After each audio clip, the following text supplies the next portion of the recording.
नमस्कार मैत्रिणींनो, श्वेता झूममध्ये आपल्या सर्वांचं स्वागत आहे।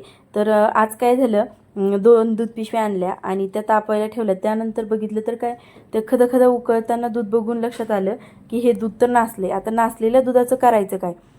तर मी एक पातेलं घेतलं, त्याच्यामध्ये त्याच्यावरती चाळण ठेवली आणि त्यावरती कॉटनचा रुमाल टाकला आणि हे सगळं नासलेलं दूध गाळून घेतलं।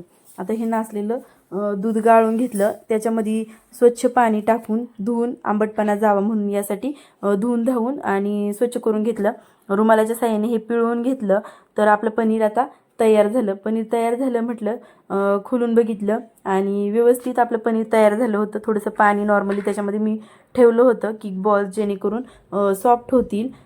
तर तोपर्यंत इथे मी काय केलं, एक पातेलं घेतलं, पातेल्यामध्ये 1 ग्लास पाणी टाकलं आणि साखर टाकली आणि हे पाक तयार करायला मी पातेलं ठेवलं गॅसवरती। तर तोपर्यंत इथे आता मी हे जे पनीरचं होतं ते मिक्स करून चांगलं मऊसूत करून घेतलं। त्यात थोडीशी कॉर्नफ्लावर टाकलं आणि पुन्हा एकदा छान असं मऊ करून बॉल्स तयार करायला घेतले।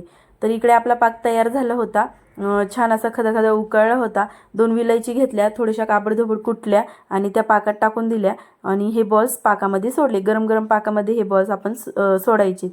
आणि तर तुम्ही बघू शकता रसगुल्लेचं आपलं निम्मी अर्धी प्रोसेस तर झालेली आहे। आता ह्याला थोडंसं शिजून घेतलं आणि तयार आहेत आपले रसगुल्ले। तुम्हाला ही रेसिपी कशी वाटली कमेंटमध्ये नक्की कळवा।